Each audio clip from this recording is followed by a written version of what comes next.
sejam bem-vindos a mais esse momento de discussão, mais esse momento de estudo. Me chamo Silvana, estou como professora coordenadora na diretoria de ensino, à frente das ações de matemática, junto com a minha colega que vai se apresentar a vocês.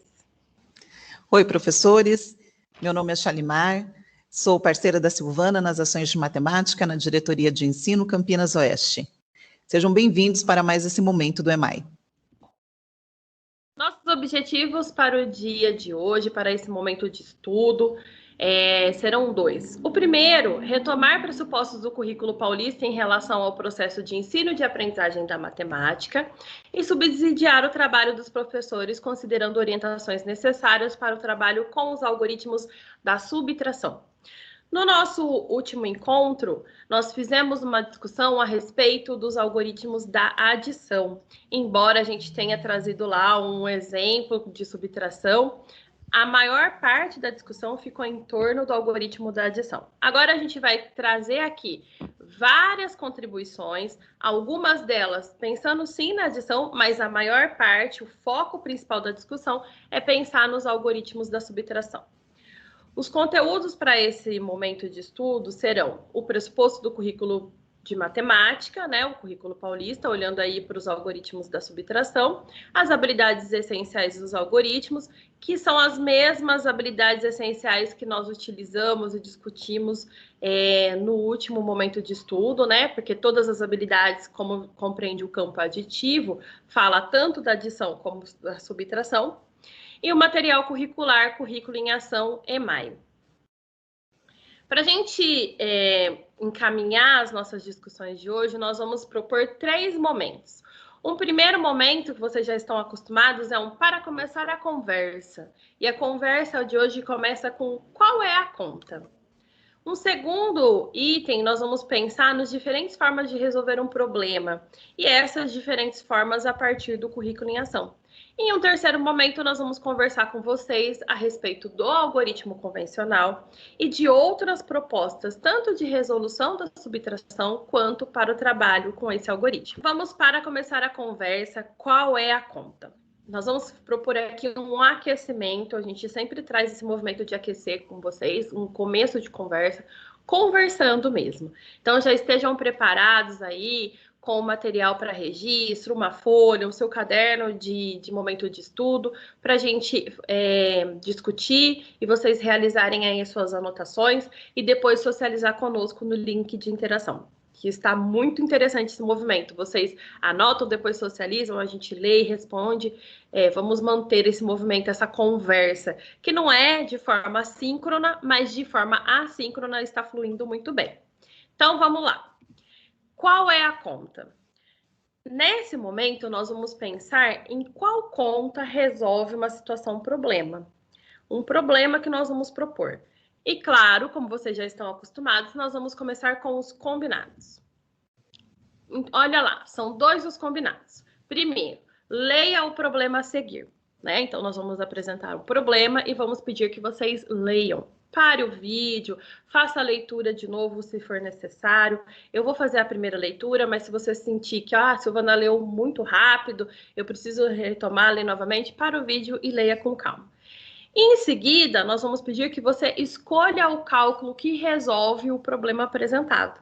Então, primeiro você vai realizar a leitura, nós vamos trazer propostas de cálculo e você vai pensar qual é o cálculo que resolve aquele problema. Por isso, a pergunta é, qual é a conta? O problema é este daqui. Ao iniciar suas compras, Júlia possuía R$2.000 e, ao terminá-las, percebeu que tinha na carteira R$260. Qual o valor total de suas compras? E aí? Qual é a conta que resolve este problema? Nós temos aqui 4 alternativas, 4 opções. E a proposta é que nesse momento vocês parem o vídeo e que vocês pensem qual é a conta que melhor responde esse problema. Mas é interessante que você pense também o porquê as outras não respondem.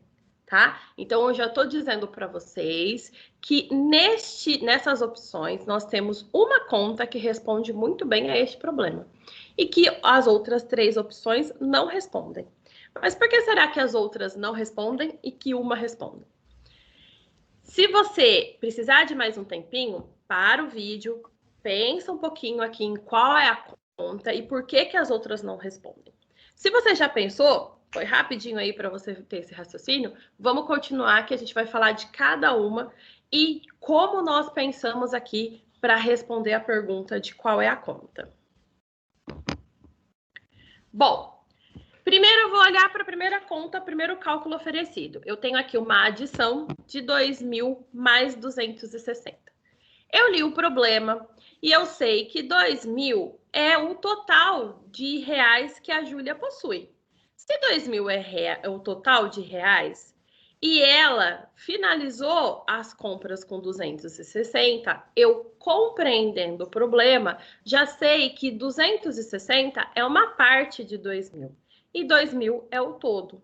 Se 260 é uma parte de 2.000 e 2.000 é o todo, não faria muito sentido eu adicionar ao todo uma parte que já está contida nele, certo? Se não faz sentido, então esse primeiro cálculo não é o cálculo que responde à conta. Então, eu já vou fazer uma anotação aqui e eliminar essa opção, porque ela não me serve. Nesse mesmo raciocínio, compreendendo o contexto, eu sei que R$2.000 é o valor total que a Júlia possui. Seria coerente dividir esse valor total em 260 partes? Porque aqui eu sei que eu tenho uma divisão. Eu estou dividindo 2.000 por 260. Então, eu estou dividindo 2.000 em 260 partes. Mas se 260 é uma das partes de 2.000, é coerente dividir 2.000 em 260 partes? Será que este cálculo, esta é a conta que responde ao problema? Não, não é esse cálculo. Então, eu também já posso eliminar essa opção. Minha terceira opção é uma subtração. Então, eu tenho o todo, que é 2.000, e estou tirando uma parte, que é 260. Ah, então, se eu tirar uma parte desse todo, eu vou descobrir a outra parte dele, que provavelmente é a parte que ela gastou? Sim. Então, me parece mais coerente que eu utilize, né? Na verdade, coerente, não mais coerente, mas sim coerente, que eu utilize uma subtração para descobrir o valor total de compras, quanto que ela gastou comprando. Eu tenho o todo, que é o quanto que ela tem de valor, eu tenho o que ela ficou ao final das compras, que é uma parte de 2.000, e eu quero descobrir o quanto que ela gastou em compras. Então, se eu tirar 260 de 2.000, se eu subtrair, eu terei a outra parte, que é a parte do total de compras. Então, essa daqui é a conta correta.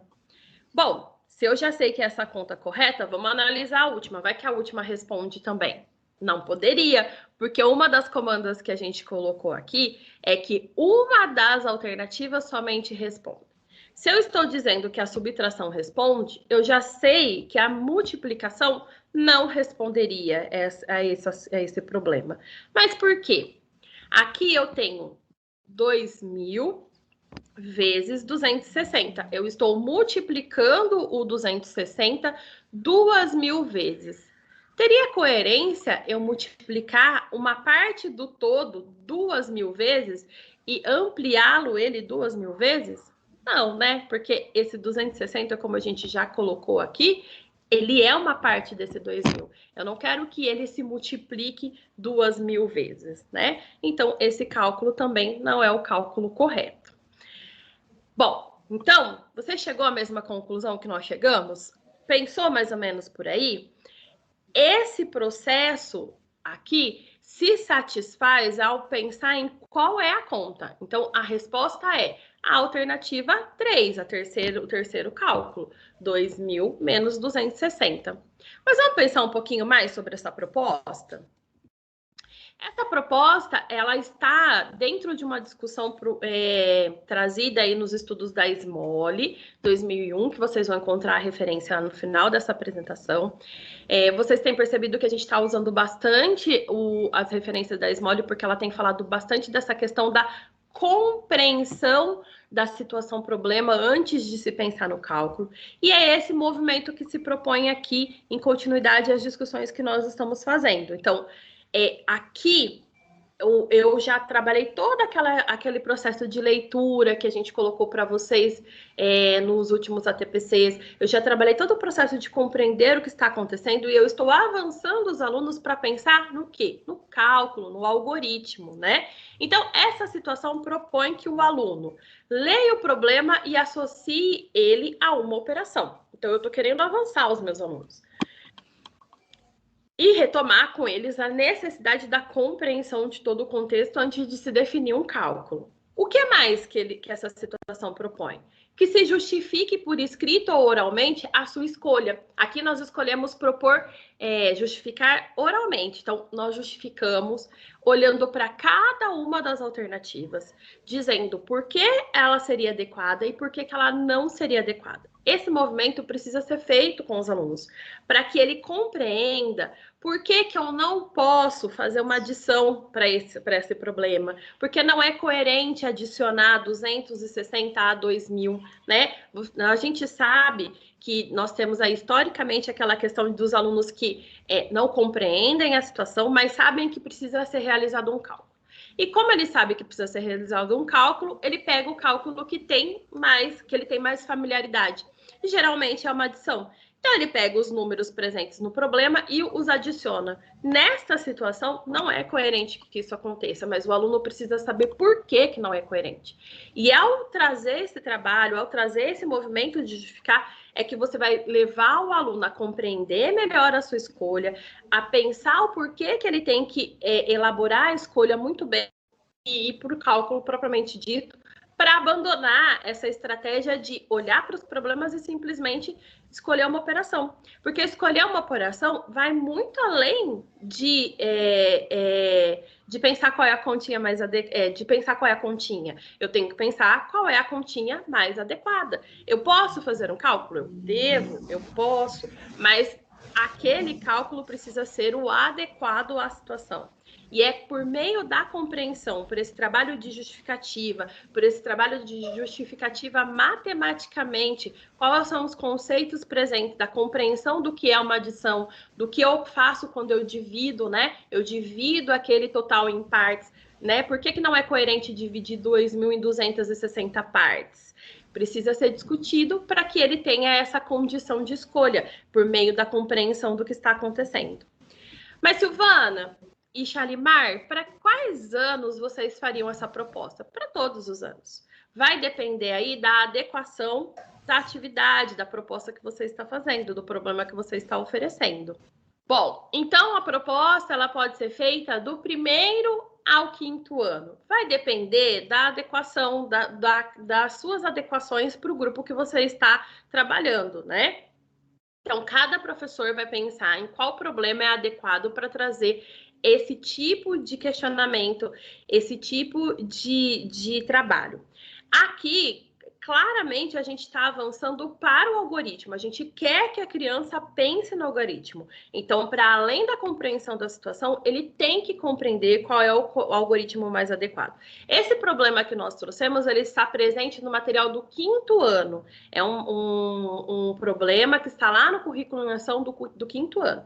Você não vai trabalhar com o 1º, com o 2º, 3º, esse daqui. Mas você vai escolher lá no material ou no material da sua preferência um problema para que você faça esse trabalho e avance aí para pensar nos algoritmos. É muito interessante quando a gente está avançando para além das estratégias pessoais, né? No último momento de estudo, nós discutimos que existem várias estratégias de resolução. E uma delas é pensar no algoritmo. Se eu quero avançar, se eu entendo que a minha sala precisa avançar nesse sentido, esta é uma boa proposta para esse momento de transição entre os registros pictóricos para os registros voltados para o algoritmo. Mas o aluno tem que compreender o que é uma adição, o que acontece quando eu adiciono, o que acontece quando eu subtraio, o que acontece quando eu divido, o que acontece quando eu multiplico.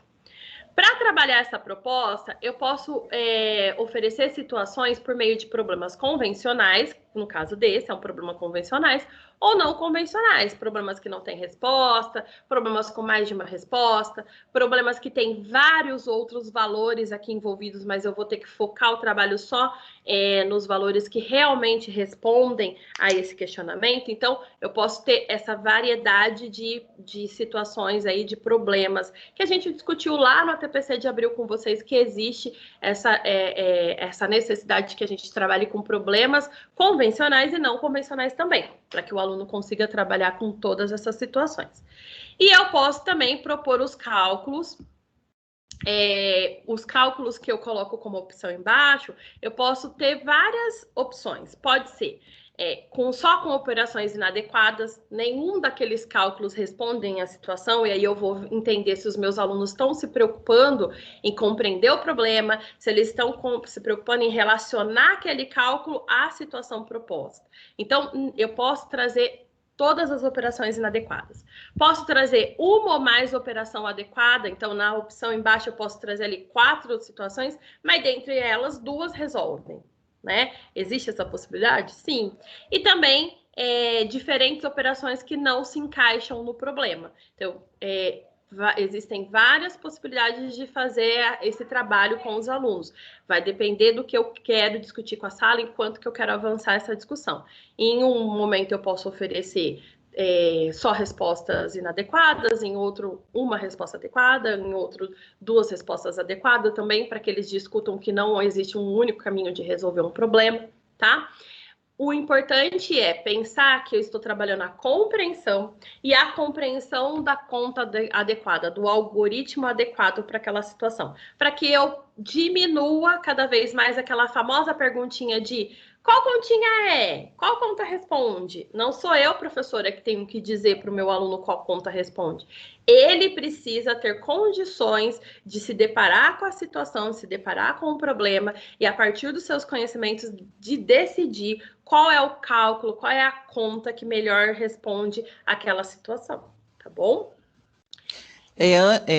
Antes de passar, eu acho interessante fazer uma pontuação com relação àquele momento em que você comunica a sua argumentação. Nós temos falado bastante sobre o aluno poder justificar suas escolhas, e é o processo que você fez, então, olhando para cada um daqueles cálculos.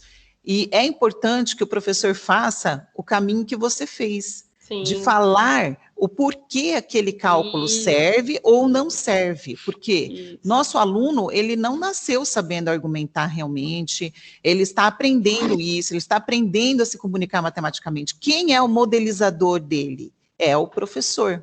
Então, se você não tem, como eu vou dizer, toda essa argumentação ali naquele momento na ponta da língua, lembra, a gente tem falado bastante do planejamento, de você se antecipar, antecipe essa argumentação, né? Faça essa argumentação em voz alta para você mesmo, né? Veja se está coerente o que você está falando, se você está encadeando bem as ideias, se você está conseguindo explicitar o raciocínio, e aí você vai levar para a sala de aula já tendo se apropriado desse conteúdo. Então, o que eu estou dizendo aqui não é só uma questão de entendimento, né, Sil? Eu acho que também tem uma questão de treino, né? Uma coisa que nós vamos fazendo, é o que o planejamento nos dá, e aí eu chego na sala de aula e consigo, então, explanar melhor para os meus alunos. Um movimento de ensaio, né? Então, o professor ensaia o que ele vai fazer em sala, pensando nas argumentações, claro, que é o momento de planejamento, que foi o que nós fizemos aqui. Nós tivemos que pensar em como nós íamos colocar cada uma das justificativas, das alternativas para vocês, pensar esse ensaio, essa alternativa matematicamente, né? E como a Shalimar colocou muito bem aqui, essa atividade, ela é uma ótima atividade para a gente trazer esse movimento de construção da comunicação matemática. Então, não é assim, eu vou fazer essa atividade porque o meu aluno já tem condições de discernir, de entender e de justificar. Não, eu vou fazer essa atividade exatamente para provocar os meus alunos para que eles entendam que eles precisam se comunicar matematicamente, que eles precisam trazer ali repertório e argumentos para dizer por que aquela conta não é adequada e por que ela é adequada. Então, o foco dessa atividade é pensar em cada um dos cálculos. Muito mais do que indicar qual é a conta, é pensar em cada um dos cálculos e dizer por que aquele é adequado e por que aquele não é adequado. Sim. Então, vamos pensar agora na resolução, né? Não é o foco da atividade, mas aí a gente vai trazer aqui a resolução para vocês. Depois que eu já fiz toda a discussão com os alunos, depois que eles justificaram por que aquele cálculo é adequado, por que aquele cálculo não é adequado, aí eu vou para uma proposta de resolução, posso pensar assim, né? Se eu fosse pensar, né, se eu não tivesse ali as contas já prontas, eu teria que pensar aqui o que compõe esse problema, né? Quais são as informações que me ajudam a responder a pergunta? E qual é a pergunta? A pergunta é: qual o valor total de suas compras? Valor total, gasto que ele comprou. Eu sei que o valor total que ele tem para gastar é 2.000 e que o valor restante é 260. Ah, então eu sei que ele tinha 2.000, que é o todo, que uma parte foi utilizada em compras e que eu tenho um resto que é 260, que é o quanto ele ficou no final. Nossa, Silvana, mas o que aconteceu aqui? Então, o meu aluno tem que pensar num todo, tirar desse todo uma parte, sabe quanto que restou? É isso mesmo, porque dentre as diferentes formas de apresentar um problema, existe as situações em que a incógnita ela está em outro lugar que não é no resultado, tá bom? Então, a gente está muito acostumado a trabalhar assim com os meus alunos. Eu tenho esse valor, tiro esse valor e aí tem o resto. Mas nesse caso, ele tem que pensar que ele tem um total, ele gastou uma parcela e ele já sabe qual é a parcela restante, né? Então, para resolver essa situação, eu tenho duas opções. Olha lá o campo conceitual aqui presente e aquela discussão muito boa que Vernon nos traz, né? Do pensamento que eu tenho aqui para construir. Eu posso tanto responder essa situação por uma adição, eu posso pensar um número mais 260 que vai resultar em 2.000. Se eu encontrar a outra parte de 2.000, eu já consigo o resultado, né? Então, que número mais 260 resulta em 2.000? Aí eu encontro a outra parte. Como eu posso também fazer 2.000 menos 260, porque eu sei que 260 é uma parte de 2.000, e aí eu descubro a outra parte, que é a parte gasta em compras, né? Nós precisamos ainda chamar a atenção de vocês para alguns aspectos aqui dessa proposta. Algumas coisas importantes que precisam ser pensadas. Nós destacamos aqui três palavrinhas: possuía, valor e total. Por que nós destacamos? Exatamente para vocês não fazerem isso, né? O que a gente está chamando a atenção aqui é que vocês tenham cuidado com o uso de dicas e palavras-chave. Trabalhar palavras-chave nos problemas com os alunos não garante compreensão do problema.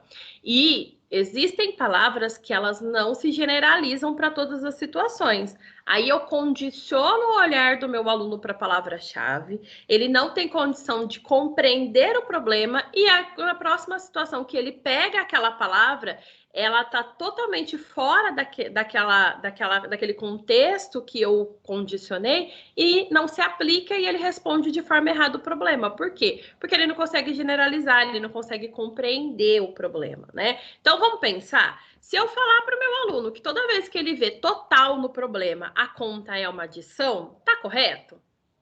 Olha, falou valor total. Se a adição é parcela a parcela total, então essa conta vai ser, esse problema vai ser uma continha de adição. Não, tá correto. Toda vez que eu tenho uma parcela mais uma parcela, eu tenho um total. Isso tá correto. Mas nesta situação problema, o valor total aqui é uma adição? Ele é respondido por uma conta de adição? Não. Não é uma adição que vai responder esse problema. Então, se o meu aluno tiver condicionado a olhar para essa palavra total e pensar em parcela a parcela total da adição, ele vai errar esse problema porque ele vai responder por meio de uma adição.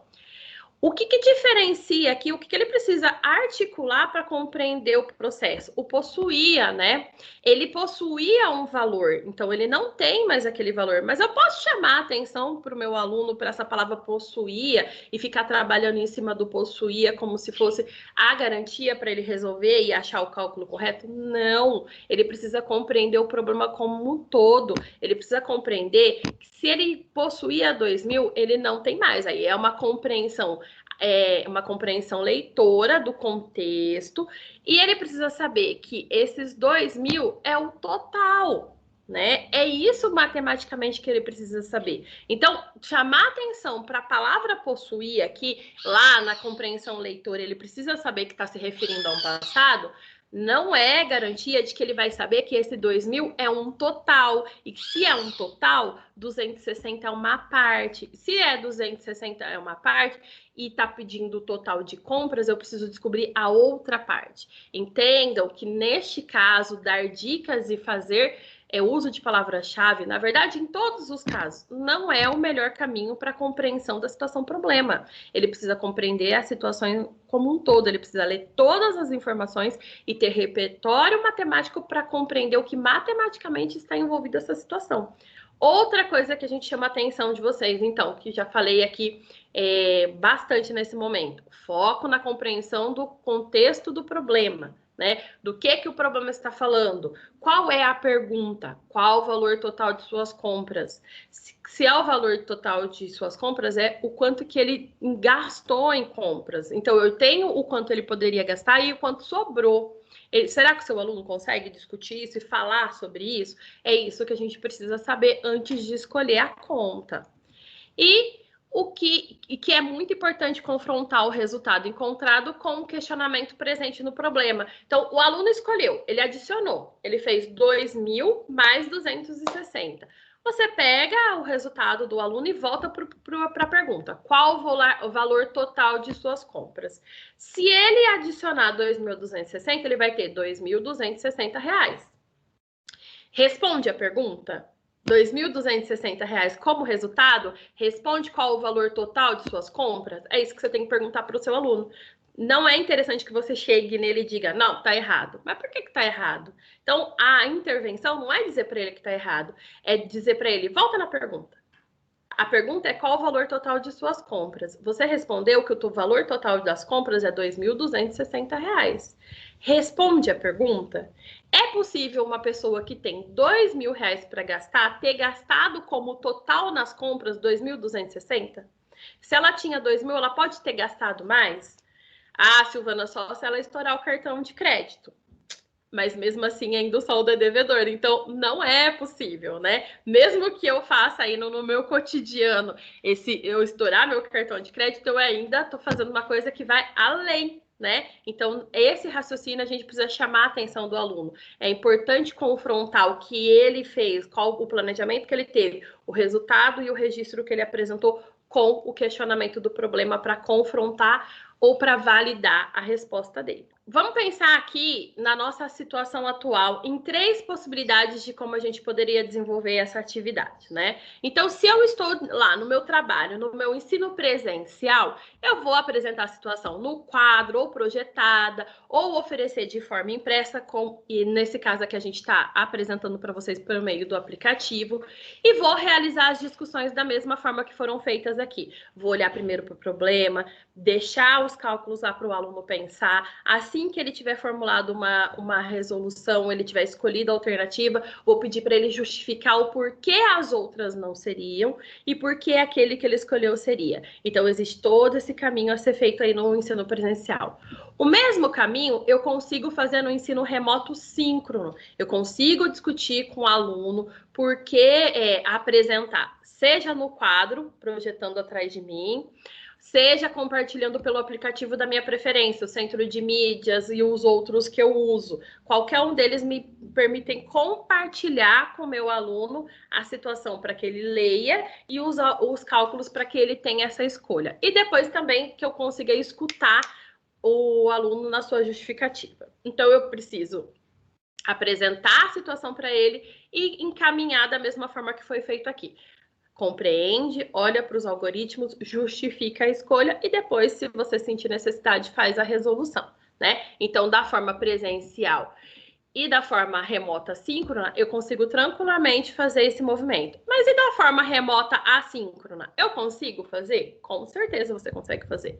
Vocês sempre perguntam para a gente assim, e o aluno que não tem recursos tecnológicos? Bom, primeiro que na atual situação, no atual momento, os alunos que não têm recursos tecnológicos, eles precisam ser convidados a se apresentar à escola. Nós sabemos que é escolha, que ele pode ir ou não, mas ele precisa ser convidado para ir à escola. Se ele não vai até a escola e ele vai optar em continuar realizando suas atividades em casa e ele não possui recurso tecnológico, a minha opção vai ser oferecer situações impressas. Muitas escolas estão fazendo isso. Imprime e já pensa na rotina uma semana antes, oferece na sexta-feira daquela semana as atividades e os encaminhamentos impressos e a família leva para que o aluno realize em casa. Se eu tenho a opção de fazer por WhatsApp, eu faço por WhatsApp, que foi um dos encaminhamentos que nós fizemos no ATPC do mês de maio, né? Quem não teve a possibilidade de ver o encaminhamento dessa atividade, revisita lá o ATPC do mês de maio. Existe essa possibilidade de trabalhar ali de forma assíncrona por imagem no WhatsApp ou síncrona, combinando aí com os alunos para que sejam presentes no mesmo horário que eu no grupo de WhatsApp. Mas o meu aluno que não tem recurso tecnológico, a minha opção vai ser oferecer de forma impressa, né, para que ele realize em casa aí as atividades. No caso da forma assíncrona, é muito importante que depois vocês realizem uma devolutiva. Se eu oferecer a atividade de forma impressa e esse aluno consegue acessar o WhatsApp, consegue assistir pequenos vídeos curtos que eu ofereço, eu vou oferecer uma devolutiva, um fechamento da atividade, aí retomando as condições que precisavam ser pensadas naquela atividade por vídeo ou por áudio. Se eu não tenho essa possibilidade, eu preciso fazer no meu roteiro um textinho, uma escrita que o aluno leia ali a minha sistematização. Então, existem várias possibilidades. A gente sempre diz para vocês que quem vai decidir o caminho é você mediante a sua condição, a sua situação. Não somos nós que vamos determinar qual é o caminho. A nossa proposta aqui é trazer possibilidades. E nestas possibilidades você entenda ou perceba qual é a que melhor lhe atende, tá? Então, existe possibilidade para o desenvolvimento desse trabalho com todos os grupos de aluno? Existe. Vou ter um efeito diferente com cada grupo, com cada condição? Terei um efeito diferente, uma consequência diferente. Mas existe sim a possibilidade de desenvolver tanto com o aluno presencial, no remoto síncrono e no assíncrono com os alunos que não têm tecnologia. Bom, com esta formação, então, nós estamos falando da segunda operação que compõe o campo aditivo.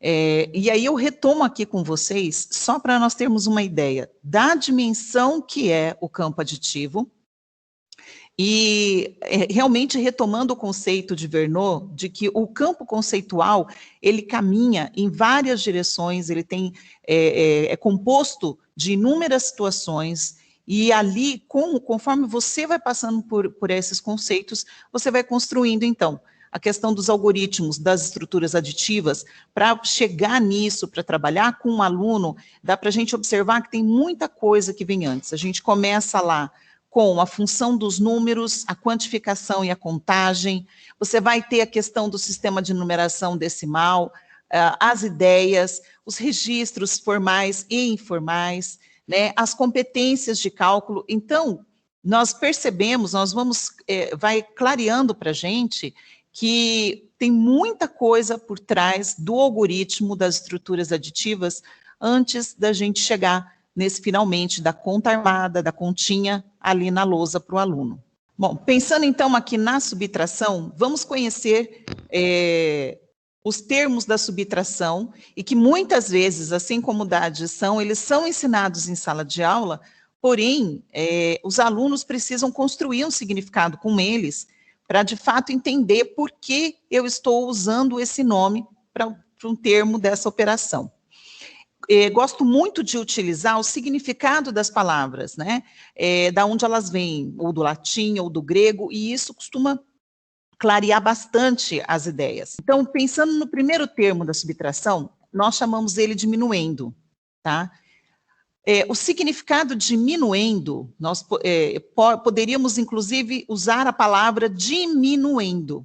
Olha que interessante, é aquela parte que vai diminuir, né? Vem do latim minuendus, né? Tem a ver com gerúndio, tornar menor, diminuir, aquilo que vai ser diminuído. Então, o primeiro termo da subtração, e aí a gente sempre trabalha com o aluno, que é aquele que é um número maior, vai em cima, né? A gente vai falar porque ele vai, então, ficar menor. O segundo termo é o subtraindo, e aí não é uma palavra tão desconhecida para nós. A gente olha para o subtraindo, você vai se recordar, por exemplo, de subtrair, tirar, né? E é esse mesmo significado. O número que se deve subtrair de outro, dito minuendo, diminuendo ou minuendo na subtração. Então, subtraindo, portanto, é o valor a ser retirado do minuendo. E resto ou diferença, é a diferença entre o minuendo e o subtraindo. Então, muitas vezes a gente entra na sala de aula, tem os cartazes colocados lá com os nomes desses, dos termos, mas qual o sentido que eles fazem para os nossos alunos? E em qual momento a gente entra com eles? É importante saber? Sim. Mas quando nós fazemos essa ligação com o próprio cálculo em si, né? Então, o que está em cima é o que vai ser diminuído. O número que está embaixo é o que vai ser retirado do de cima.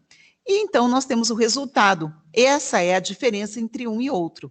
Porque no decorrer, inclusive, de provas, avaliações, SAEB, SARESP, a gente vê que vai sendo usado esses termos. Encontra a diferença dos números tais e tais. Então, o aluno precisa, sim, ele precisa se apropriar desse significado, mas precisa ser algo que para ele faça sentido. Tá bom? A subtração envolve 3 ideias bastante diferentes entre si. E aqui, vamos começar, então, nós vamos olhar uma por uma. A ideia de tirar, tá? Você tem um todo e dele se tira uma parte, ou seja, da conta que serve para tirar. Então, por exemplo, em um ônibus tínhamos 38 pessoas, no primeiro ponto desceram 17. Quantos permaneceram? Então, você tem o todo, que são as 38 pessoas, você tem a parte, que é 17, que desceram, e você quer saber, então, o resultado. Quantos permaneceram dentro do ônibus? Temos a ideia de comparar, que é o confronto de duas quantidades independentes, como também a comparação de uma parte com o todo e depois com a outra parte. Então, por exemplo, a Alice tem uma coleção com 72 selos, sua irmã tem 94. Quantos selos a irmã de Alice tem a mais? Qual é a diferença de selos entre elas? Então, nesse momento, o aluno precisa entender que até o número 72, até a quantidade de 72, a Alice e a irmã têm a mesma quantidade. E a partir de 73, então, a irmã dela passa a ter, é diferente a quantidade que ela tem, ou seja, qual é o valor dessa diferença, né? Então, é de 94 para 72, a irmã dela tem 22 selos a mais, tá? Nós sabemos, inclusive, que essa ideia de comparação, ela não é simples quando nós perguntamos para as crianças o a mais e o a menos. A gente ainda vai ver um pouquinho mais sobre subtração, que é uma situação que não é muito tranquila para eles de resolver. E muitas vezes, quando se dá prioridade, ou quando se coloca muito uma determinada forma, a ideia da subtração para que a criança resolva, ela acaba ficando condicionada naquilo e não consegue ir para os outros tipos de cálculos, tá? Para as outras ideias. E aí nós temos a ideia de completar, que aparece em situações nas quais é necessário descobrir a parte que falta para chegar ao todo. Então, quero comprar uma mochila que custa R$56, mas só tenho 42. Quanto preciso para chegar no valor? Tá certo? Então, sempre lembrando, inclusive, aquilo que a Silvana falou, sem dar ênfase numa palavra-chave, mas levando sempre o aluno a pensar como ele vai fazer para descobrir o resultado. Então, é muito importante que a criança compreenda essas 3 ideias da subtração. E para ela poder compreender, ela vai ter que realizar operações variadas de somar e subtrair para poder resolver um problema, pois ambas, adição e subtração, fazem parte do campo aditivo. Pensando aqui no campo da subtração, nós vemos que a maior parte das situações, problemas que são apresentadas para os alunos, só voltando um pouquinho, elas estão aqui, ó, na ideia de tirar. E quando você dá uma lista de exercícios para o aluno fazer de subtração, a ideia que está sendo trabalhada, pelo menos você vai dizer assim, calcule a diferença, é o que vem ali em cima na comanda, ele vai trabalhar e ele vai se reportar à ideia de tirar.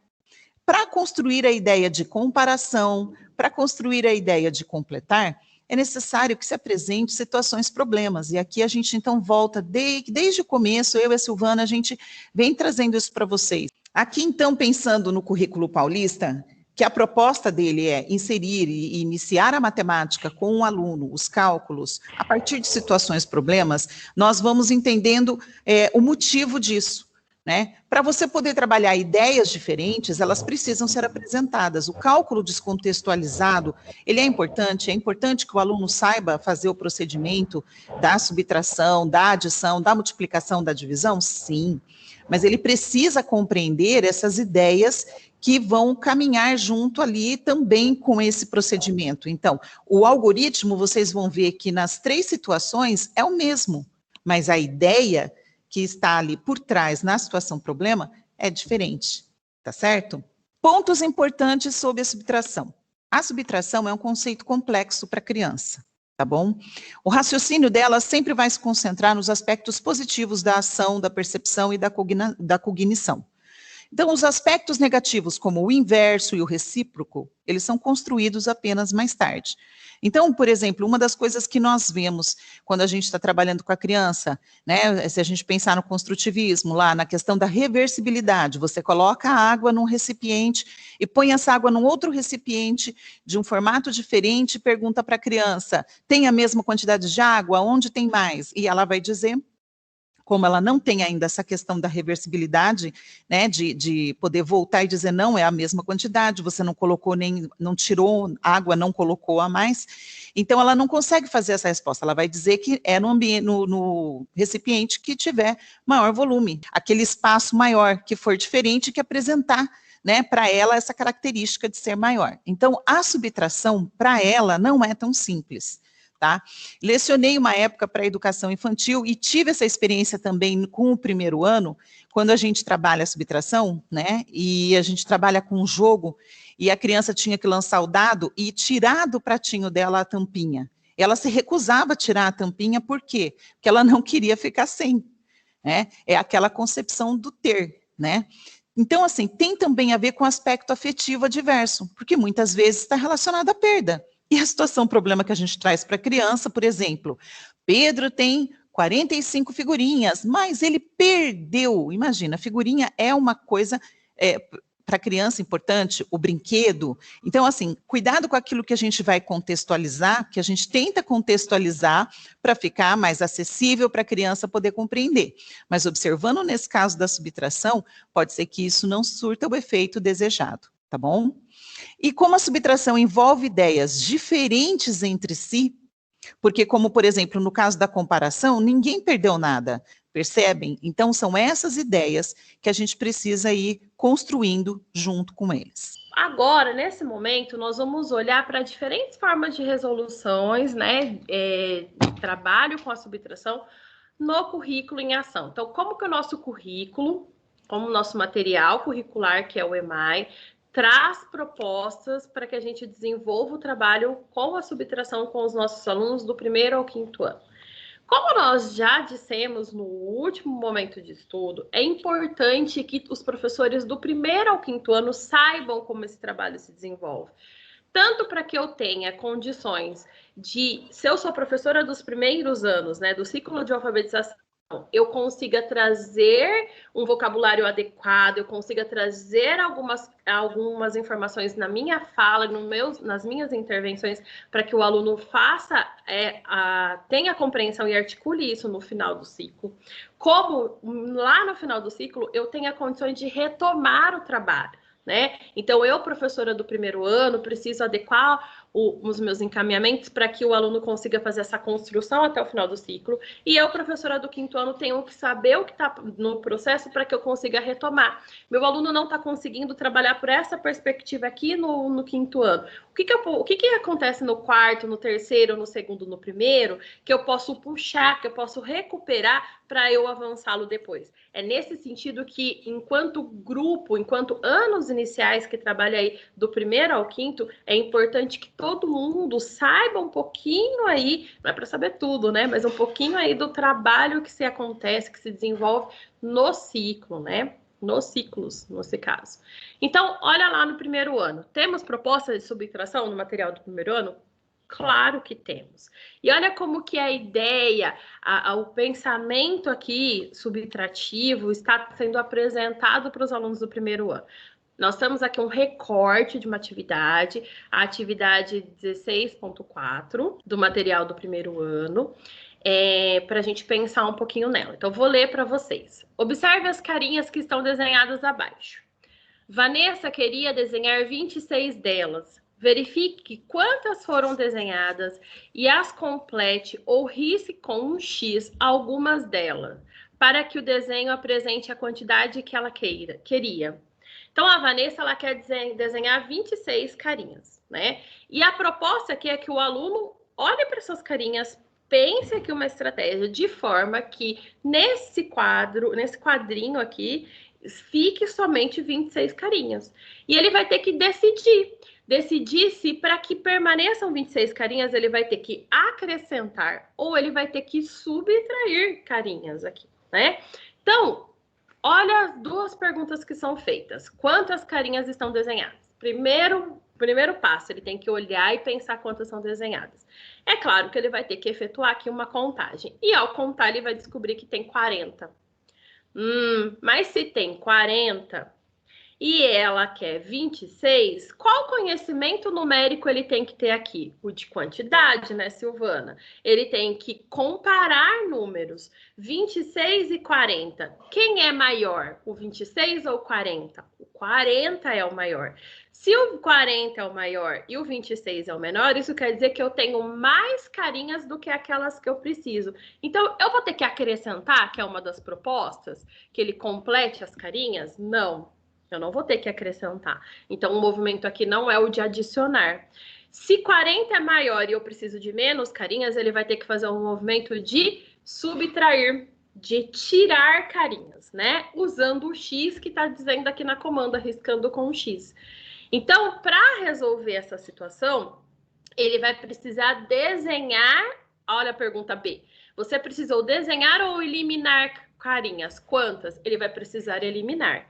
Quantas carinhas será que ele vai ter que eliminar? 14, né? Ah, mas meu aluno não vai saber isso assim, responder 14 aqui na B. Não, primeiro ele vai ter que trabalhar aqui, fazer uma estratégia de resolução para depois ele colocar aqui a resposta do item B. Ele tem que ter claro que ele vai ter que eliminar, ele vai ter que subtrair. E aí eu vou discutir com ele estratégias para eliminar. Uma das estratégias que a gente propõe aqui para vocês é fazer aí a ordem decrescente, né? Decrescer do 40 até o 26. Vamos tentar? Então, eu tenho 40 e eu preciso eliminar. Então, eu vou eliminar o 40, o 39, o 38, o 37, o 36, o 35, o 34, o 33, o 32, o 31, o 30, o 29, o 28, o 27. Eliminei todas essas carinhas até 27. Por que eu não vou eliminar uma próxima? Porque se eu eliminar uma próxima, eu elimino o 26. E 26 é o que eu quero, né? Eu posso usar um quadro numérico, colocar do lado ali o quadro de números para que ele elimine. Eu posso usar o quadro de números para que ele conta do 40, voltando para o 26, quantos que eu vou ter que eliminar? Posso usar todas essas estratégias. E depois ele vai lá e faz o xizinho nas 14. Ou eu posso já eliminar as 14 aqui, fazendo essa contagem regressiva com ele, até eu chegar no 26, parar no 27, né? Parar no 27 e deixar restando somente 26. Lá no futuro, lá no 5º ano, o que eu quero que o meu aluno faça? Que ele faça um cálculo convencional de subtração, onde ele tire do total, 40, uma parte que é 26, para ele saber quantos que ele vai ter que fazer xzinho, certo? Então, ele vai ter que usar lá o famoso recurso e saber que aqui no zero que está marcando a posição da unidade, ele não vai conseguir tirar 6. Então, ele vai precisar que um agrupamento de 10 do 4, do 40, vá para o zero. Se eu tiro 10 aqui do 40, ele fica 30. Eu vou ter que pegar o meu agrupamento de 10 e trazer aqui para conseguir fazer esse cálculo. E depois o 30 restante, eu tiro 20 e sobram 10, totalizando 14 que eu vou ter que tirar. Bom, isso é lá no final. Lá até o final do ciclo, o meu aluno do primeiro ano, o meu aluno vai construir isso. Mas aqui no primeiro ano, eu vou trabalhar esse pensamento de eliminar, de subtrair por meio aqui dos desenhos de forma pictórica. E no segundo ano, como que isso está proposto no material? Tem uma situação, um problema, que eu vou ler para vocês, lá no material do segundo ano, na atividade 11.4, em que ele vai trabalhar o seguinte questionamento, né? Pedro tinha 9 selos em sua coleção, ele deu 1 para o seu irmão. Para indicar com quantos selos Pedro ficou, ele escreveu. Então, ele tinha 9 selos e deu 1 para o irmão dele. Aí o Pedro escreveu 9 menos 1 é igual a 8. Ah, mas então aqui no segundo ano ele não está pedindo para que o aluno faça o cálculo pensando no algoritmo, ele está trazendo a situação já com o algoritmo para que o aluno analise? Sim, porque a pergunta é, como se lê o que Pedro escreveu? 9 menos 1 igual a 8. Mas aí eu não vou só fazer essa leitura, eu vou conversar com o meu aluno, né? Eu tenho 9, eu vou subtrair quanto? 1. Então, para subtrair, eu uso o sinal de menos, porque essa conta não é uma continha de menos, é uma subtração. E o sinal é que chama menos. E eu vou ter no resultado, aqui o sinal de igual, que vai me indicar que o próximo registro é o resultado, um resto de 8. Ele pode também usar aqui as figurinhas que estão desenhadas e eliminar uma de qualquer lugar, já que ele só precisa eliminar uma e restarão, né, 8. Olha a apresentação dessa atividade, o que ela propõe, né? A atividade tem como objetivo apresentar algumas situações problema para a promoção da construção dos fatos básicos da subtração para a constituição de repertório a ser ampliado no cálculo e utilizar sinais convencionais, que é o sinal de menos e o sinal de igual. Então, aqui existe uma ampliação do primeiro para o segundo. Lá no primeiro, eu vou explorar as formas pictóricas, eu posso apresentar os cálculos, eu, professora, que sou a proficiente, eu posso colocar o algoritmo ao lado, se meu aluno perguntar como que faria com números, posso, mas aqui no segundo ano isso já vem de forma intencional. O aluno precisa pensar sobre isso e começar a se comunicar em relação a isso. Saber quais são os sinais convencionais da subtração e trabalhar com esse algoritmo aqui a partir desta discussão que eu promovi. Né? Então, eu instigo o aluno a pensar na situação. Eu não trago para a sala de aula pronto e falo, ó, isso aqui é o minuendo, esse aqui é o subtraindo, esse daqui é o sinal. Não, a situação é que vai me provocar a conceituar para ele cada uma das partes. Lá no segundo ano ainda, em continuidade dessa atividade, os alunos vão trabalhar com os fatos básicos. Lembra dos fatos básicos que nós discutimos no último momento de estudo? Que são os cálculos feitos com números de um algarismo, né? Que depois o aluno vai utilizar aí para estratégias de cálculo mental e vai facilitar que ele realize cálculos com ordens, classe em ordens maiores, né? Então, aqui nessa atividade ainda, o aluno vai pensar os resultados junto com o Pedro. No primeiro quadro, está trabalhando com fatos básicos, onde eu diminuo sempre eu subtraio sempre do número. E aí o aluno vai perceber que 1 menos 1 é 0, 2 menos 1 é 1, 3 menos 1 é 2, e assim por diante. Ele vai perceber que nesta ordem aqui, o resultado sempre vai ser o antecessor do número que está sendo subtraído, né? Do que está sendo diminuído. Então, quem vem antes do 1? O 0. Quem vem antes do 2? O 1. Quem vem antes do 3? O 2. E assim por diante. Aqui está trabalhando com fatos básicos idênticos, né? Para que ele tenha construído aí em qualquer situação de cálculo que o número menos ele mesmo sempre vai resultar em zero, né? Isso vai conseguir propiciar aí que ele realize os cálculos maiores depois. Olha as duas perguntas aqui. A letra C está perguntando, observando tá trazendo o questionamento, né? Observando os resultados obtidos, encontre o resultado de 20 menos 1.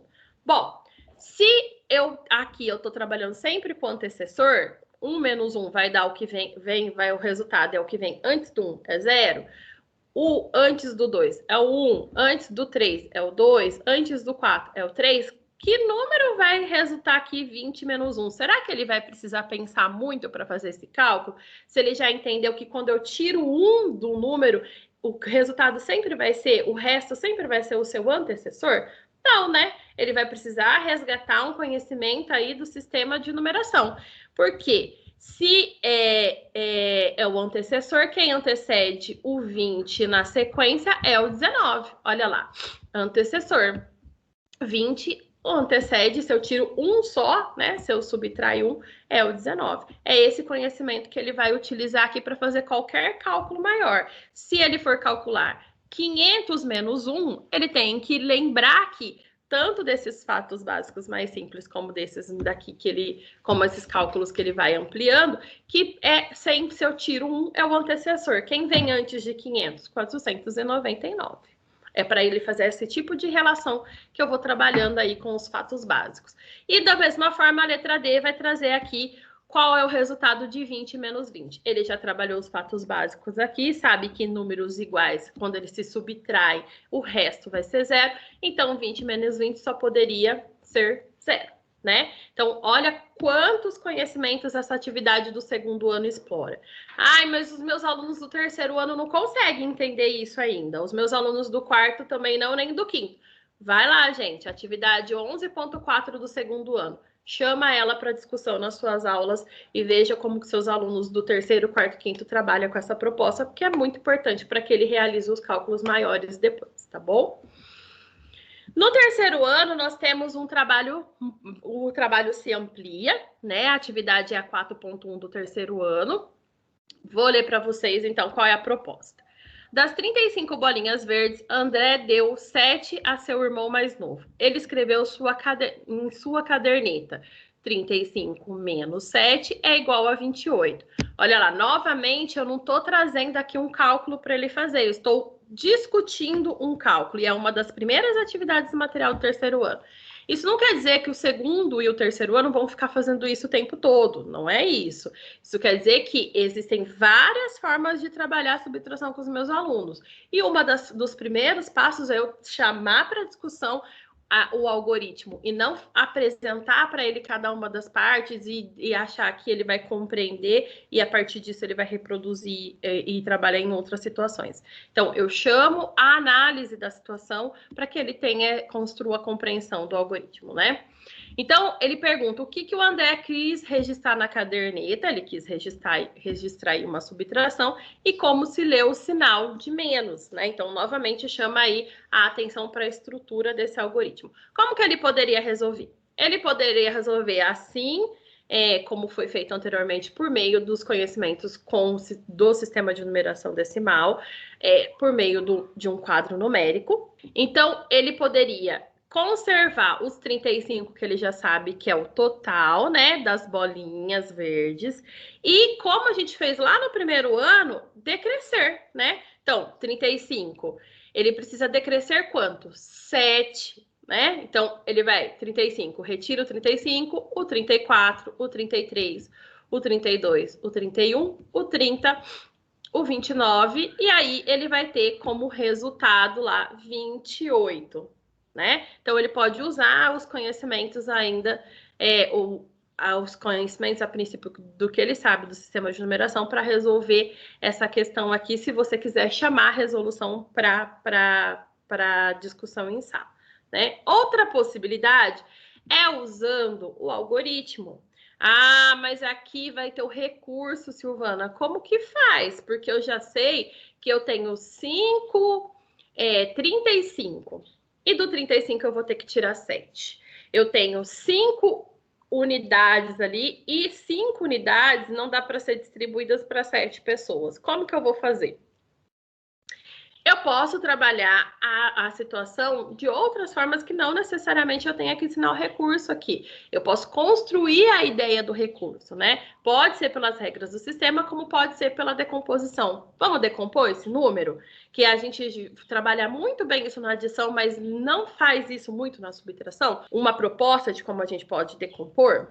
Olha lá, eu sei que o 35 é o 30 mais 5. Já trabalhei com ficha sobreposta, meu aluno já sabe compor e decompor, então ele consegue saber que eu tenho 30 mais 5, que é o número 35. E o 7 eu conservo ele aqui. Para realizar o cálculo, o 30 e o 5 decomposto não me ajuda. Então, eu preciso trabalhar com agrupamentos. Olha a regra do sistema, nosso sistema decimal. A gente geralmente trabalha com agrupamento de 10. É importante que seja de 10? É só com o agrupamento de 10 que eu posso trabalhar? Não, eu posso trabalhar com outros agrupamentos, mas como eu já trabalhei a contagem de 10 com os meus alunos, aqui eu vou trabalhar o agrupamento de 10. Então, do 30... o 30, eu decompus ele em 20 mais 10. Eu continuo tendo 35 aqui, só que decomposto de outra forma. Então, eu utilizei o 30 em duas partes e retirei 10 dele aqui. E esse 10 vai me ajudar a fazer o cálculo junto com o 5. Então, eu retirei do 30 10 e peguei o 10 e acrescentei no 5. Como que ficou isso, então? Ficou assim, 20 mais 15. Esta forma de decomposição continua dando 35. Só que agora o 15 aqui, ele sim vai me propiciar, vai me ajudar a fazer a subtração. Eu tô ainda com o número decomposto, o resultado, o resto está decomposto. Então, eu preciso juntar aqui as duas partes para resultar em 28. Ah, mas é muito complexo fazer esse processo. Para quem? Não sei, né? Vamos tentar? Vamos levar para a sala de aula? Vamos discutir com os nossos alunos? Você pode levar pronto, o processo pronto e discutir com os seus alunos para vocês discutirem o que aconteceu aqui. A Silvana resolveu essa conta desta forma. O que será que a Silvana fez? Se os meus alunos trabalham muito bem com a composição e a decomposição de números, será que eles não conseguem indicar o que aconteceu aqui? Eu preciso necessariamente chegar no recurso nesse momento? Não. Uma outra possibilidade para resolver ali também, aquele 20 mais 10 mais 5, o aluno pode, ao invés de somar e fazer 15, para depois ele subtrair o 7, ele pode fazer 10 menos 7. Para ele é mais simples. 7 para chegar em 10, 3 mais 5, 8. Perfeito. Né? É uma outra opção.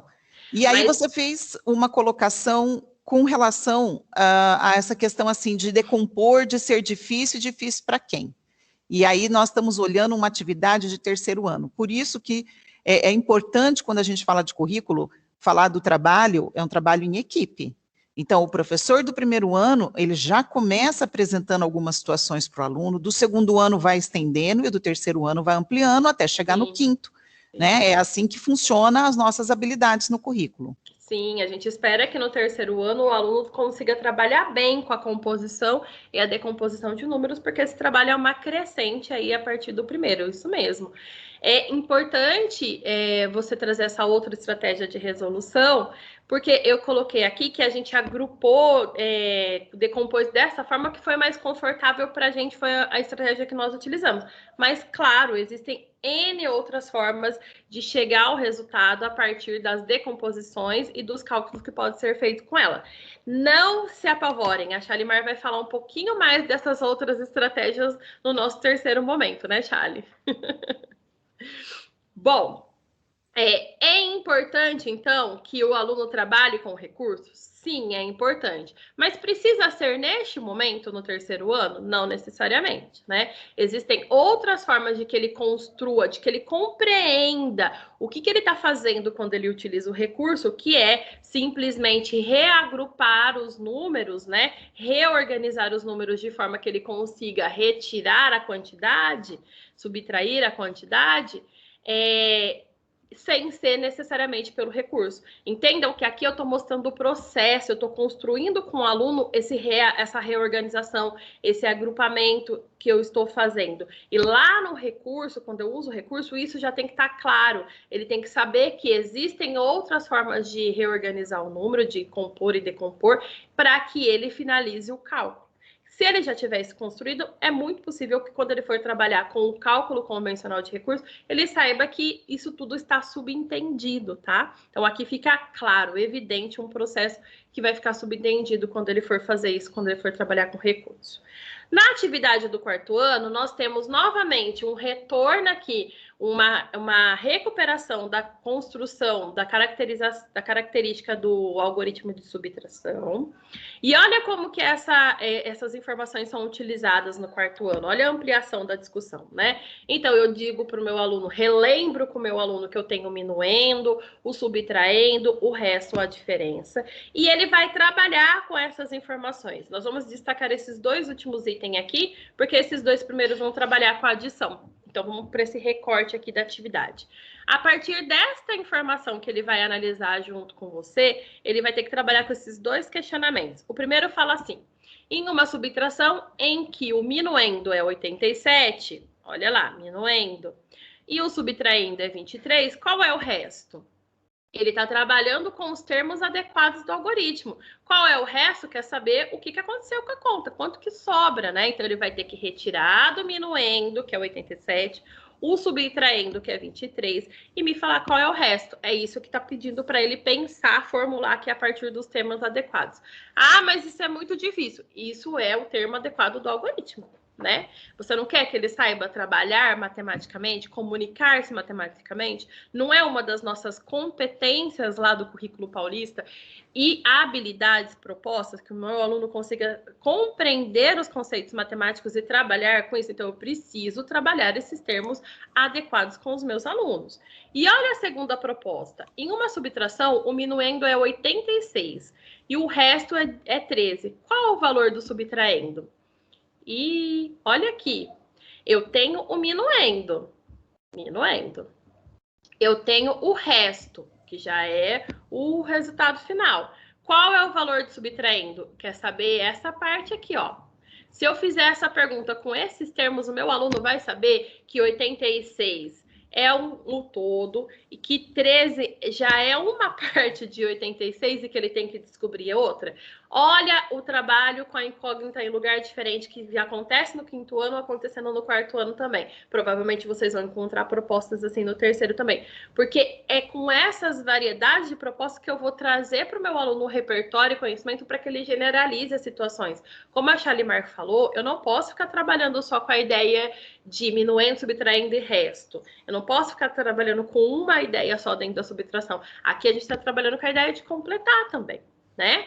Então, ele vai conseguir, você vai analisar com os alunos o que ele precisa fazer para resolver aqui, se ele consegue compreender que aqui ele já tem o resultado, um resultado, e ele tem que saber a outra parte de 86, tá bom? E agora, no quarto ano, faz mais sentido o nome dos termos, sim, né? Sim. Agora faz sentido colocar isso para ele poder entender em que local que vai. Isso, né? Que é o que a gente falou, não é que é errado, mas vai fazer sentido para o aluno do primeiro, do segundo saber esses termos? Posso colocar isso no terceiro, conforme avançar com as discussões? Vocês precisam saber o quanto que isso é adequado e vai contribuir para os seus alunos, tá bom? Eu posso falar, eu posso trazer na minha fala isso enquanto eu estiver trabalhando. Afinal de contas, eu estou dando o nome correto, mas eu não posso querer que o meu aluno do primeiro, do segundo tenha isso decorado e assim vai. Tá bom? Eu tenho que fazer isso na minha fala, trazer de forma natural para que ele se familiarize com os termos e quando tiver que usar, ele já tenha esse conhecimento. Lá no quinto ano, nós temos uma estratégia diferente também de cálculo da subtração. Qual que é a estratégia aqui? Resultado aproximado. Olha lá. Algumas vezes estamos trabalhando o resultado aproximado de um cálculo. Para cada um dos cálculos, indicados na primeira coluna, escolha o resultado que mais se aproxima dele. É a atividade 3.6 do quinto ano. Então, aqui, não está pedindo para você chegar num valor certo, no resultado certo. Está pedindo para fazer um resultado aproximado. Não vamos falar das adições, vamos falar só das subtrações, da letra B e da letra D. O meu aluno, ele não vai pegar esses cálculos aqui, essas propostas, montar, armar no caderno e fazer a conta. Ele vai ter que pensar no resultado aproximado aqui, porque nas alternativas ele não vai encontrar o resultado correto, ele só vai encontrar aproximações. Então, vamos olhar para a letra B. Ele tem 15.897 menos 4.992. Qual é o resultado aproximado possível para este cálculo aqui, para esta subtração? Bom, então ele tem que pensar se 10 mil é adequado, se 20 mil é adequado ou se 30 mil é adequado. Vamos pensar? Eu tenho 15 mil e eu quero retirar 4 mil. Vamos olhar só para essa ordem aqui. Ah, será que só olhando para ela me ajuda? Se eu tenho 15 mil... eu posso ter, numa subtração que eu sei que ao subtrair o valor diminui, um resultado maior, que é 30 mil? Não. Então, eu já sei que esse não é o valor aproximado. Da mesma forma, eu tenho que pensar no 20 mil. Se eu tenho 15 mil e eu vou subtrair uma parte dele, o resultado jamais poderia dar um número maior. Então, eu já elimino o 30 e o 20 mil. E o meu resultado, com certeza, aproximado é 10 mil, certo? É isso que o seu aluno do quinto ano tem que ter condições de pensar, né? Ele tem que ter condições de olhar para esse algoritmo aqui e saber que jamais poderia dar 30 ou 20 mil, porque eu estou subtraindo e quando subtrai, neste caso aqui, eu diminuo uma parte daquele número. A mesma coisa eu vou fazer com a letra D. Eu tenho 35.345, 15.123. Eu vou subtrair deste daqui, do 35.000, 15.000. Estou olhando só para essa ordem aqui, tá bom? Olhando para elas, eu posso pensar que eu tenho como opção 10 mil, 20 mil, 30 mil. Poderia... Se eu pensar aqui que 15 mil, vou usar a minha estratégia de resolução, cada um pode ter a sua aí. Mas pensando aqui na minha estratégia, 15 mil é quase a metade de 30 mil. Se eu vou reduzir esse número em quase a metade, poderia dar 30 mil como resposta? Não, né? De jeito nenhum. 30 mil não seria a minha resposta. Será que vai chegar a 10 mil ou será que vai chegar a 20 mil? Bom, se eu vou tirar um pouco menos da metade desse número, não poderia restar somente 10 mil, porque eu não estou tirando mais da metade de 35 mil, né? Eu estou tirando um pouco menos da metade. Então, 10 mil também não seria a minha opção. O meio termo aí ficaria com o 20 mil. Será que seu aluno do quinto ano consegue fazer esse raciocínio? É isso que precisa ser discutido aqui. Aqui precisa haver um plano e uma comunicação matemática sobre a subtração nesse sentido. É importante pensar que nos anos iniciais, os alunos precisam trabalhar com cálculos. Ele precisa trabalhar com cálculos da subtração, seja aproximado, seja mental, seja exato, seja o escrito, mas ele precisa olhar para a situação e pensar em procedimentos adequados àquele problema. É esse o nosso foco do trabalho, que o nosso aluno se depare com a situação e ele tenha repertório para pensar. Isso é adequado para ser feito e isso não é adequado para ser feito. Então, eu vou trazer uma estratégia aqui no caminho do adequado e usar o algoritmo da subtração por este caminho, tá? É importante que a gente construa isso do primeiro ao quinto ano. Muito bem, então chegamos ao finalmente algoritmo convencional. Mas também vamos falar de outras propostas de resoluções. Vocês percebem um caminho para se chegar aqui no convencional, todo pensado para que o aluno tenha, então, claro em sua mente a composição do número, para que ele tenha claro a questão do antecessor, do sucessor, porque isso tudo vai ser utilizado aqui. Então, nós vamos observar, por exemplo, algumas das dificuldades que os alunos têm quando trabalham com o algoritmo da subtração, tá? Por exemplo, nessa primeira aqui, nós temos a situação problema, em que uma festa de casamento tem brigadeiros e 723 beijinhos. No total, 1.335 doces. Quais são os brigadeiros?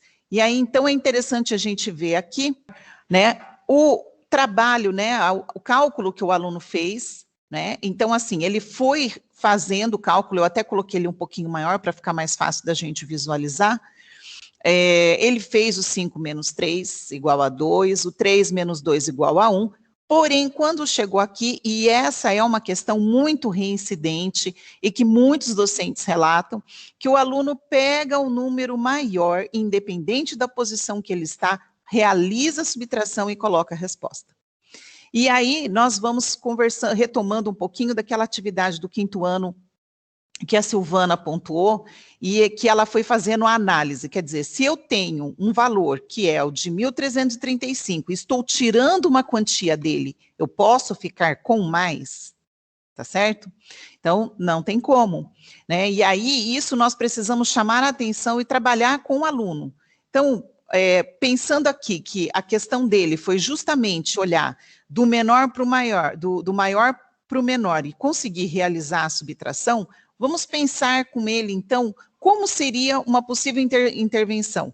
Quando a gente conversa sobre intervenção, que maneira que eu posso explicar para o meu aluno e, ao mesmo tempo, dar a ele ferramentas para que ele consiga realizar essa operação. Então, nesse momento, eu ainda não vou falar do cálculo convencional, tá certo? Nós estamos falando, porque quando ele comete esse tipo de erro, e os próximos que nós vamos comentar, tem muito a ver com o nosso sistema de numeração decimal, que é a questão de compor e decompor.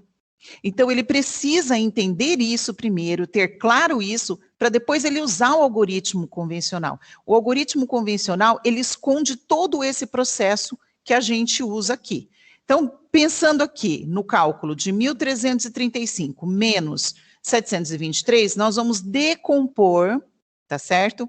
Em 1.000 mais 300 mais 30 mais 5, tá? E depois nós vamos colocar menos o 700 mais o 20 mais o 3, tá?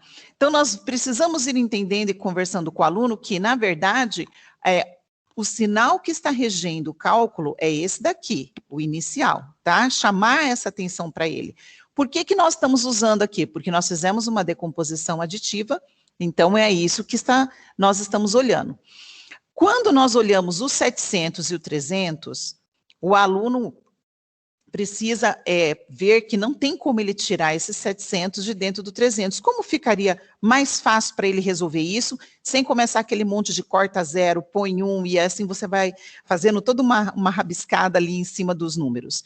Vamos mostrar para ele como que pode ser feita uma decomposição que nós chamamos de decomposição inteligente, porém, como bem ressaltado pela Silvana, todas as formas de intervenção, elas são inteligentes, tá?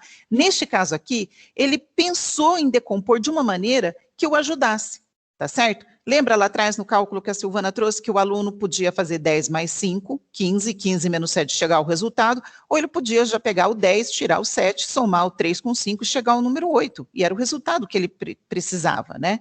Então, aqui ele faz a decomposição do 1.000, né? Ele pega o 300, joga aqui, e o 1.000 vira 300 mais 700.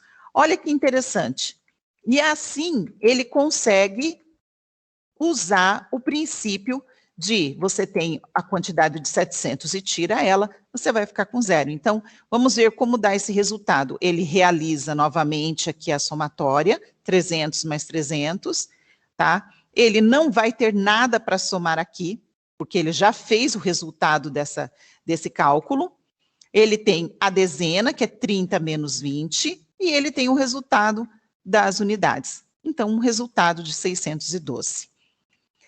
Dificuldade, então, quando ele vai utilizar o procedimento do recurso. Dá uma olhadinha aqui. Então, ele tem, Lucas tem alguns chaveiros, Ricardo tem 210. Se Ricardo tem 80 a mais que Lucas, quantos chaveiros tem Lucas? Ele faz o cálculo armado, ele tenta utilizar o recurso da reserva, mas olha o que ele faz aqui. Ele acaba se perdendo na hora de computar os valores e ele coloca apenas 2, né? Como se ele estivesse tirando 8 de 10. Olha aqui, ó, ele até fez o recurso, reagrupou, então, a centena, colocou aqui na dezena, mas ele não associou uma coisa com a outra, e é como se ele tivesse olhado aqui, 10 menos 8, 2. E depois ele desceu esse recurso aqui. Vamos pensar, então, numa possibilidade de ajudá-lo a intervir. Vamos fazer o método do troco, né? Vamos olhar do 80 para chegar no 210. Então, do 80 para chegar no 210, eu posso somar 100, eu já vou ter 180. Aí eu vou somando de 10 em 10, porque eu sei que 180 está próximo de 210, então não tem como eu somar mais centenas, eu tenho que ir de pouquinho em pouquinho. Então, 180 mais 10, 190, 190 mais 10, 200, 200 mais 10, 210. E aí, no final, o que eu fiz para poder chegar é o resultado, então, do cálculo. Nesse terceiro momento, o zero, assim como na adição que nós trabalhamos, também é um elemento dificultador, tá certo? Muitas vezes, quando a gente coloca com muita ênfase, o zero não vale nada, o zero não tem valor, é preciso muito cuidado realmente com essa colocação, porque ela acaba induzindo a erros como esse. Então, Fábio tem 743 chaveiros e Camila tem 102 a menos que Fábio. Quantos chaveiros tem a Camila? Tá? Então, 743 menos 102. Ele fez o 3 menos 2, 1. Ele fez 4, tira nada? Nada. Mas por quê? Porque a convenção de que o zero não vale nada é como se ele anulasse esse valor aqui em cima. Ele coloca o zero, 7 menos 1, 6. Então, nós percebemos que ele fez a escolha das três situações que nós apresentamos. Eles fizeram a escolha do algoritmo correto, tá certo? Da conta, né, que era uma conta de subtração, porém eles não conseguiram realizar pelo algoritmo convencional. Nos três casos. Então, uma possível intervenção é a gente ajustar aqui com um aluno, fazendo chegar isso, também usando a decomposição, 743 menos 102, então eu tenho 100 mais 2, eu já faço essa decomposição, e aí eu vou tirando devagar. Então, por exemplo, do 102 eu tirei 743 menos 100, eu já tenho 643, desculpa.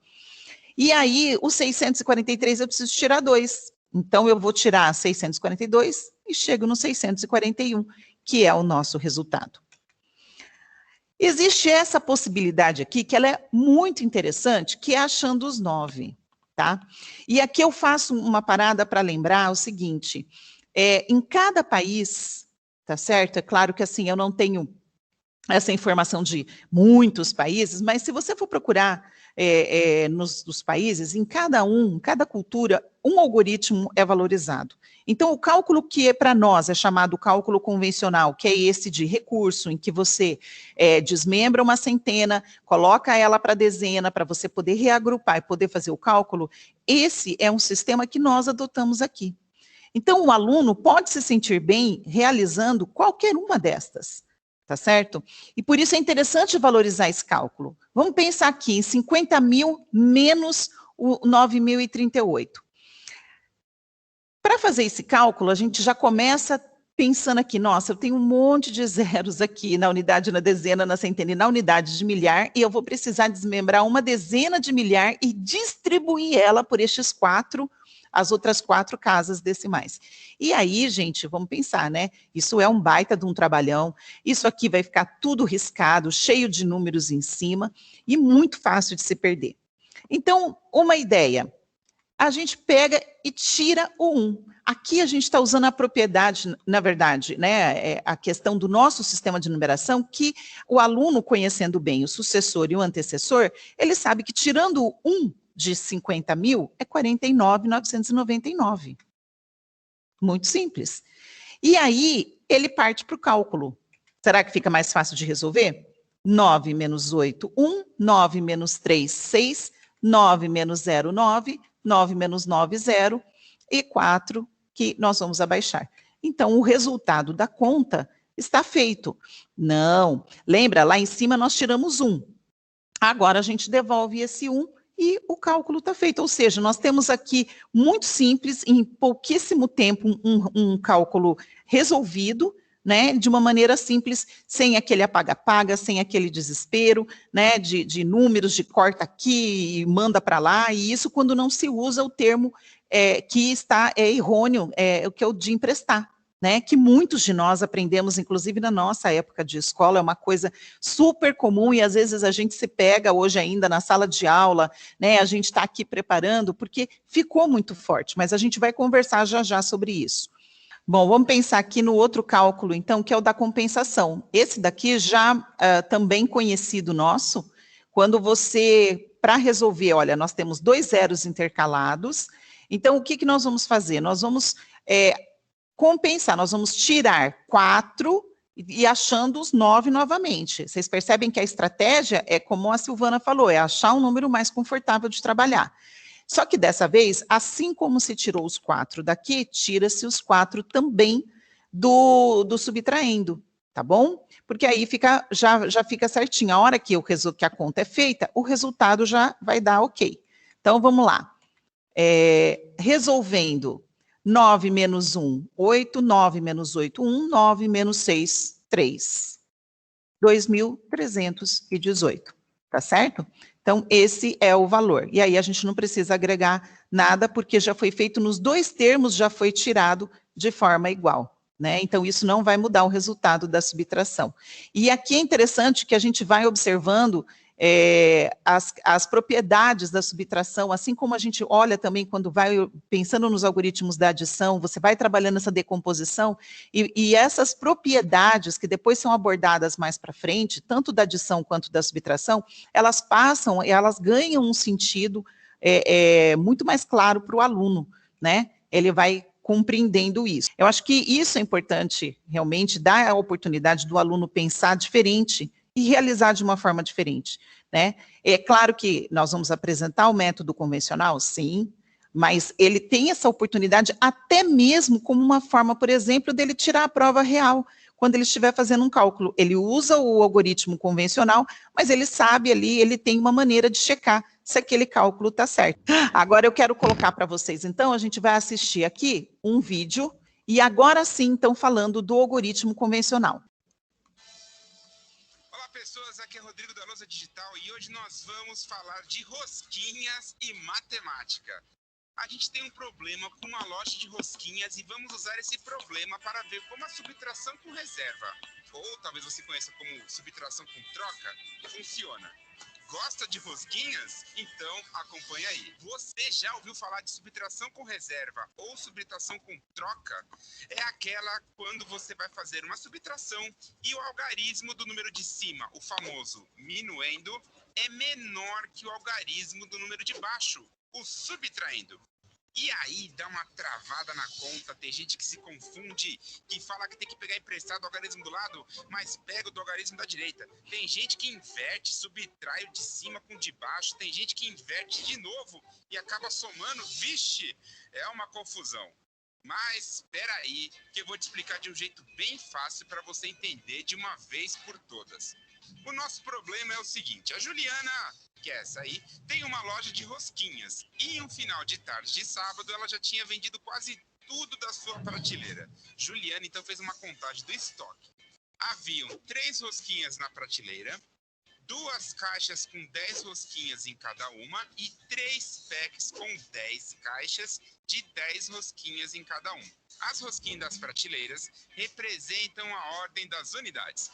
As caixas representam a ordem das dezenas, pois elas têm 10 unidades cada uma.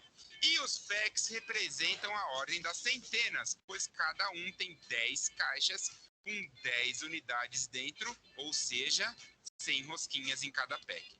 No total, então, Juliana tinha 323 rosquinhas. Tá acompanhando? Ok, vamos lá.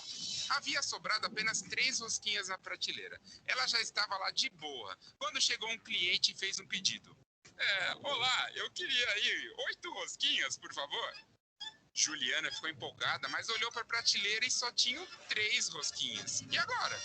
Opção 1, ela vende as 3 mesmo e pede desculpa. Opção 2, ela chora, come as 3 rosquinhas de tristeza e não vende nada.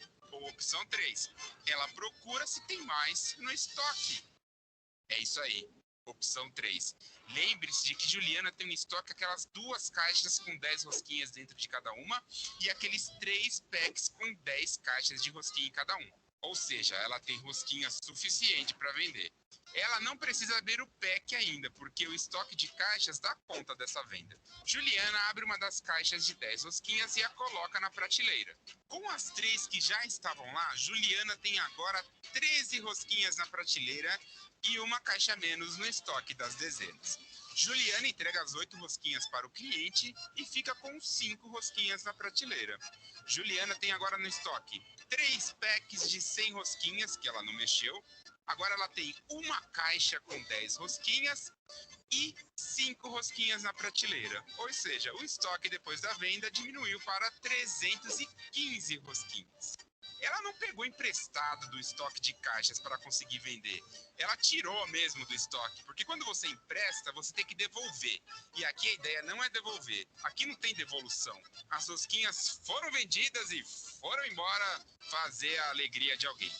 Mas antes de fechar a loja, uma última cliente entrou desesperada e falou que precisava de 130 rosquinhas para uma festa surpresa para uma amiga. Eu queria ter uma amiga assim. Juliana quase surtou e olhou para a prateleira. Aquelas 5 rosquinhas não iam dar para nada. Até porque ela não precisava tirar da ordem das unidades, porque o pedido não tinha unidades. Ela então foi para o estoque.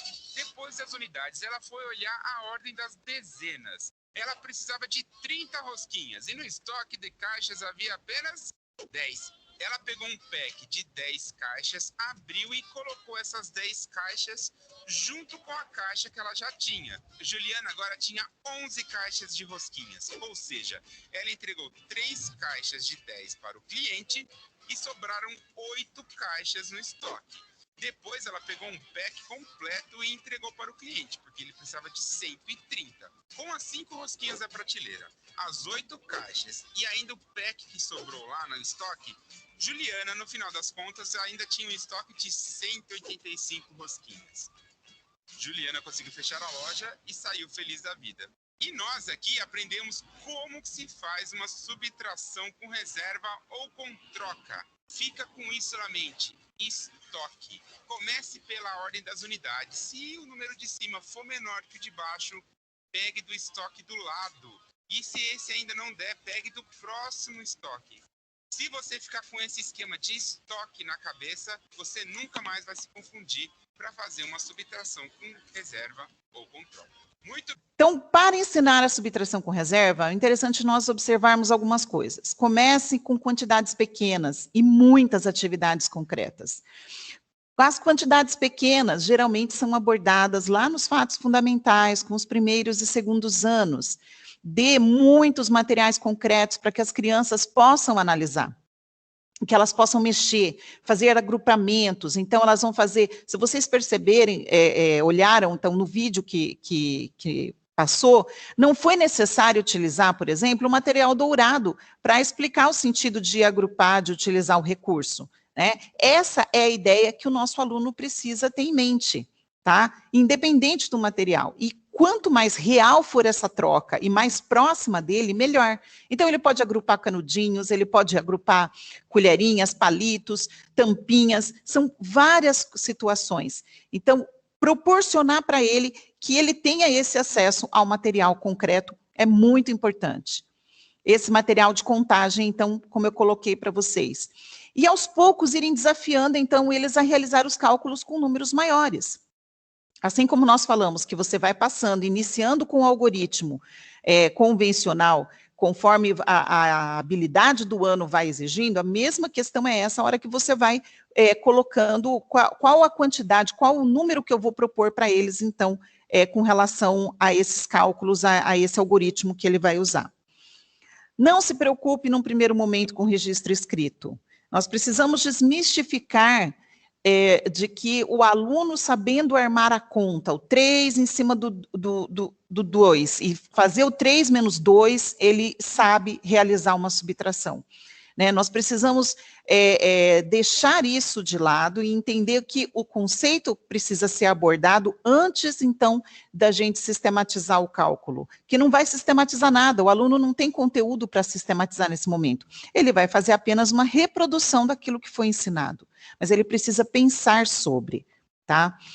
E ensine a fazer as trocas a partir do sistema monetário, por exemplo, porque o dinheiro é muito presente na vida da criança, ele tem esse acesso. Então, quando a gente fala do 10, a gente vai trocar por quanto? A gente vai trocar por 10 moedas de R$1. Então, quando você falar na troca e trazer o sistema monetário, isso também facilita para que a criança vá aprendendo a fazer, desagrupar, então, a dezena, depois desagrupar a centena e possa utilizar como um recurso. Os principais equívocos são o uso de palavras-chave nas situações problemas com ênfase. Não há problema em colocar o juntar, o tirar, o ganhar, o perder ou o comparar. O problema está no momento em que vai se fazer a abordagem da situação problema, se destaca essa palavra e diz que é ela que tem a pista. E aí, então, a situação vai ficando mais complexa e o aluno vai ficar dependente dessa palavra-chave para ele poder resolver a situação problema. Evite o trabalho da adição e subtração como operações opostas. Nós já temos conversado bastante sobre isso, por isso nós tratamos muito de campo aditivo com vocês, falamos muito sobre Verneau e continuamos levantando essa bandeira, porque elas não são opostas, elas se completam. E aí o aluno pode entender que qualquer uma delas pode ajudá-lo a resolver uma situação problema. Escolher muito bem o livro didático que você vai colocar para a sua sala de aula, que vocês vão adotar para a escola. Por isso, naquele momento de escolha de livro didático, é importante você ter em mente as concepções que o currículo paulista aborda, aquilo que ele diz para ser feito, que diz para ser usado, e se o livro didático está de acordo. Muitas vezes, você vai precisar deixar o livro didático de lado, porque ele muitas vezes pode trazer como prioridade apenas uma ideia de adição, apenas uma ideia de subtração, e assim não deixar a sua sala avançar, né? Então, como muitas vezes entende-se que os problemas de tirar são os mais fáceis, os livros didáticos, muitas vezes, costumam abordar muitas dessas situações em primeiro lugar e pouquíssimo das outras ideias. É prioritário, então, dar oportunidade para que o aluno experimente suas estratégias pessoais. Dá mais trabalho? Com certeza, porque na hora que a gente vai corrigir, se nós temos numa sala de 30 alunos, 30 estratégias diferentes, é uma coisa, é trabalho. Mas esse aluno, ele vai ter esse conhecimento dele valorizado e você pode, então, ir sistematizando e trazendo ele para uma estratégia que seja mais fácil. Tá? Mas é interessante validar, sim, os resultados que ele encontrou e a estratégia que ele utilizou para chegar. Então, no momento em que nós vamos planejar a aula com as situações problemas de adição e subtração, é ampliar essas situações que nós vamos propor aos nossos alunos. Só retomando aquela folha, só com cálculos que o aluno leva para casa, ele vai trabalhar apenas o procedimento. E as ideias, elas ficam embutidas quando você traz uma situação problema, quando você discute essa situação problema, e o aluno, então, vai entendendo a ideia que está por trás. É preciso trabalhar as questões que envolvam-se todos os sentidos dessas palavras, como juntar, agregar, ganhar, avançar, sempre para que o aluno aprenda, não fique dependente da palavra-chave e consiga, então, chegar à ideia que o problema, né, precisa, a resposta que o problema está pedindo. Analisar as diversas relações que os alunos colocam em jogo ao resolver problemas. Quando você planeja a sua aula, é interessante você já antecipar quais os possíveis erros que eles podem cometer, os possíveis acertos e as possíveis dúvidas que eles vão ter. Assim, você já chega com um conteúdo mais apropriado para você conseguir intervir e trazer, tirar as dúvidas, né, e elevar o aluno, então, no seu conhecimento. Proponha desafios que sejam ajustados aos conhecimentos que as crianças dispõem e ao que se espera que coloquem em ação. Então, é aquela situação, nós vamos pedir uma atividade não tão fácil para que ela seja ignorada e não tão difícil para que o aluno se sinta incapaz de resolvê-la, mas um desafio possível de ser feito.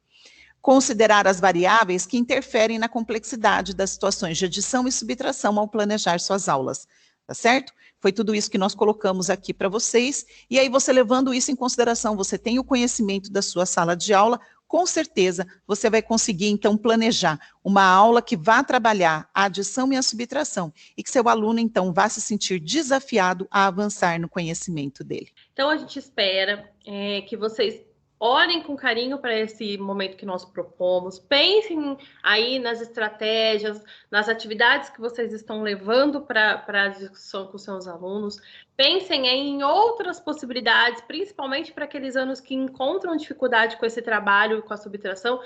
O meu ano é o ciclo de alfabetização, eu ainda estou começando essa discussão. Então, pense aqui nas propostas que nós fizemos e encaminhe essas discussões com seus alunos já. Retoma as propostas que nós colocamos aqui. Tenha claro para você, professor, esses procedimentos. A Shalimar falou isso, que é importante a gente ter claro para a gente primeiro, para depois levar para os nossos alunos. Caso vocês tenham alguma dúvida, use o link de interação para falar conosco, pelo e-mail, pelo WhatsApp que nós temos disponível aí da equipe de matemática. O link de interação vai estar no descritivo do vídeo. A gente espera ter contribuído aqui com a discussão. Então, vou deixar aqui o meu abraço, o meu muito obrigada por mais esse momento estar com vocês e até a próxima discussão. Galera, muito obrigada aí por estarem com a gente, darem esse tempo aí para estudar, para aprender mais, e até o próximo EMAI.